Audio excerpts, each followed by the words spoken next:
Hey you guys, welcome back to my channel. It's your girl, it's Clarky, and today I'm going to be giving you some tips.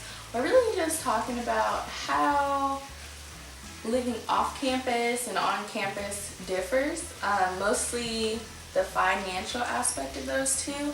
So let's get right into this video. Okay, so my freshman year and my sophomore year of college, I lived in a dorm.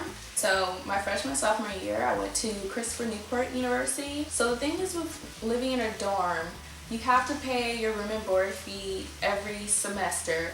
So whether that's like $3,000, $4,000, $5,000 for just your dorm.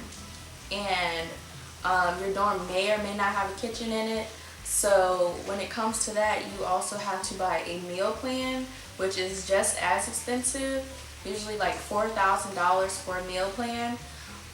So that adds up. Like a freshman dorm, my freshman year, I lived in York River West. Per semester, it was $3,527. This is the current price now, but it may have been different when I was a freshman.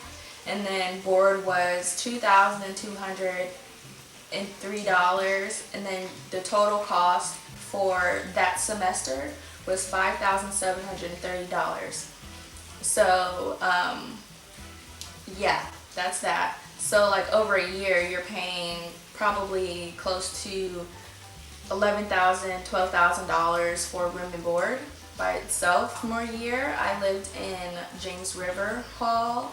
That's a typically sophomore dorm, but since CNU required people to live on campus for 3 years, it had some juniors in there as well.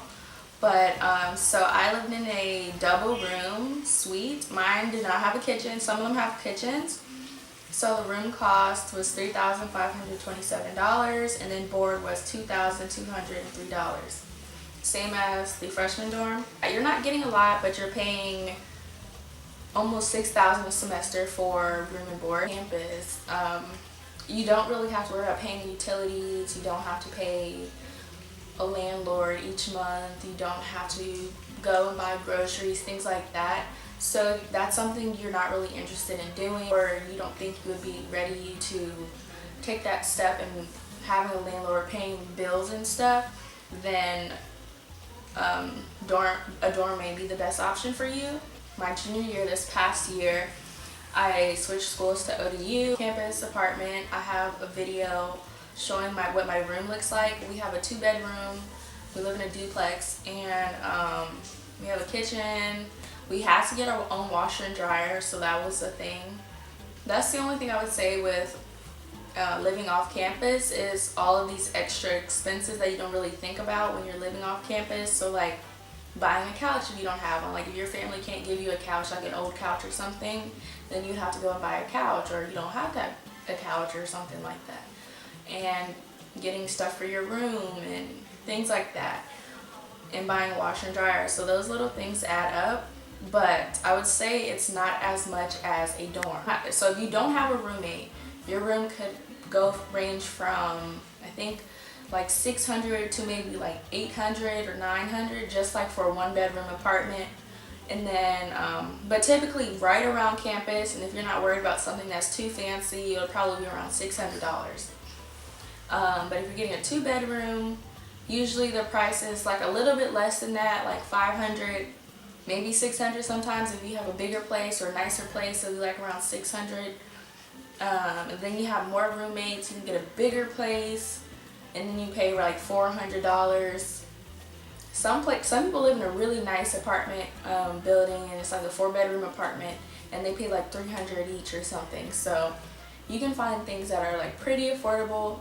The only issue with living off campus and getting roommates is that it's not like a strict system. How, you know, with the dorm, you fill out a paper, the school goes and picks a person, and you know, you have their contact information, and both of you guys are like have a contract for that room. Well, living off campus, it depends on your landlord, because some landlords will put one person on the lease, and you don't want to do that. Or people that will sublet their room. So like if they go somewhere for the summer, if they go back home, or they're working somewhere, they will rent their room out for the summer to somebody else. And some places allow that, some don't. So you just want to be careful and read your lease, because you don't want to sublet your room and then somebody not pay the rent for the summer, and then the landlord's coming at you like, where's my money? Apartments is more of a commitment, because unlike a dorm where, you know, you're paying your room fee, and so if you and your roommate have an issue or there's something wrong with the room, you can always just switch and go to another room that's empty. But like in an apartment, if you and your roommate are on the lease, you're pretty much stuck there until the lease is up, or if you're willing to pay the rest of the leasing period. So if you have something midway through the year and you have 6 months left, I don't know how it is for all the other apartments, but I know with mine, we would have to pay the rest of the 6 months worth of rent.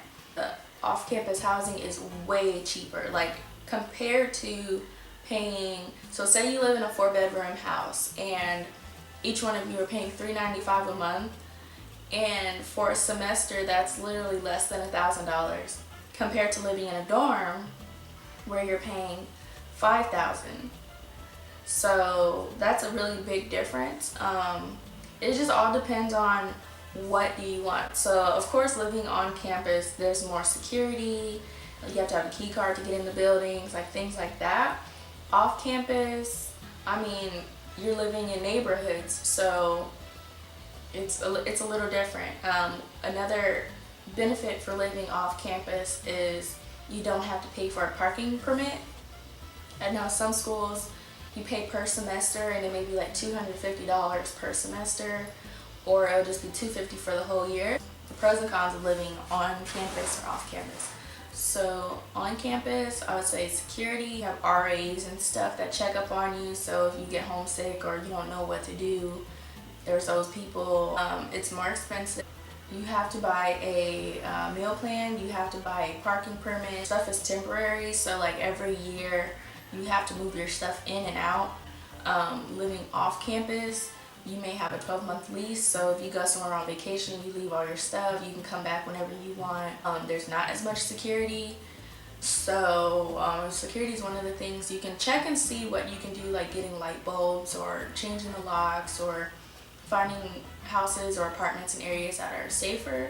You don't have to pay for a parking permit, parking your driveway, depending on how close you are to campus, because ODU, a lot of the off-campus housing is very close to campus, so you could technically park in your driveway and just walk to class. That's what I do. Being off campus at ODU, you live closer to your classes than people in dorms do. Living off campus is cheaper, but it is more tedious. Pay your rent each month, you have to go grocery shopping, you have to do a lot of things for yourself. That is a really good step, especially becoming a young adult. Be careful with choosing roommates. Your friends may not be the best people to live with. It just depends. You just have to make sure people are reliable and they pay their bills on time, they pay their utilities. You have to figure out how you all want to split that.